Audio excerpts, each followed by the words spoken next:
BJP శాసనసభాపక్ష నాయకుడు శ్రీ అల్లేటి మహేశ్వర్ రెడ్డి మీడియాను ఉద్దేశించి ప్రసంగించారు. అందరికీ నమస్కారం. ఈరోజు తెలంగాణ రాష్ట్రంలో ఒక విచిత్రమైన పరిస్థితి నెలకొన్నది. మైకులు దొరికితే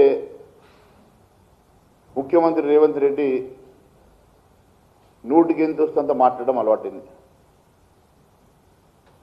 అనేకమైనటువంటి అబద్ధాలు, అవాస్తవాలు, అనేకమైనటువంటి ప్రగల్భాలు పలకడం ఆయనకు అలవాటైంది. ప్రతిసారి కేంద్రాన్ని నిందించడమో, భారతీయ జనతా పార్టీ నాయకుల మీద విరుచుకుపడమో, నోరున్నది కదా అని చెప్పి మాట్లాడము చేయడం అనేది మనం సర్వసాధారణంగా చూస్తున్నాం.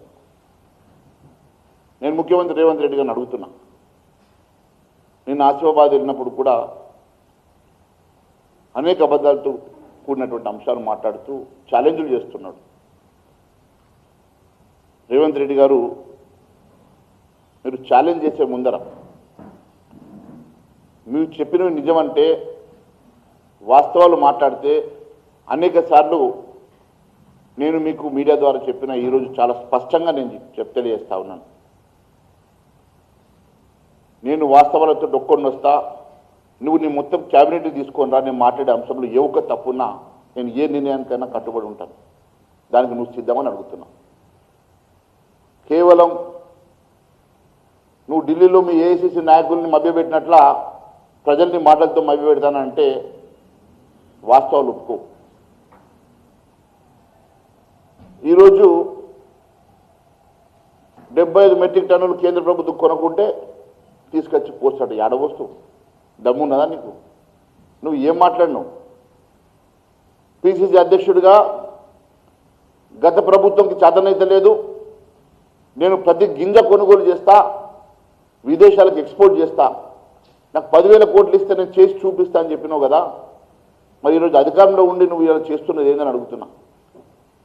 మొన్నటికి మొన్న మీ మంత్రి ఉత్తమ్ కుమార్ రెడ్డి 90 లక్షల మెట్రిక్ టన్ను కొనుగోలు చేస్తున్నామని చెప్పాడు.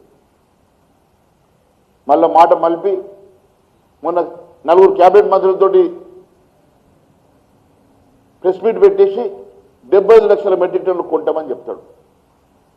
మేము భారతీయ జనతా పార్టీ శాసనసభ్యులు, శాసన మండలి సభ్యులు, పార్లమెంట్ సభ్యులు కళ్ళల్లో ఉన్నటువంటి పరిస్థితులు కళ్ళకు కట్టినట్టుగా మీ ద్వారా ప్రజలకు చూపించాలని, ఈ ప్రభుత్వం దృష్టికి తీసుకురావాలని మేము చేసినటువంటి ఒక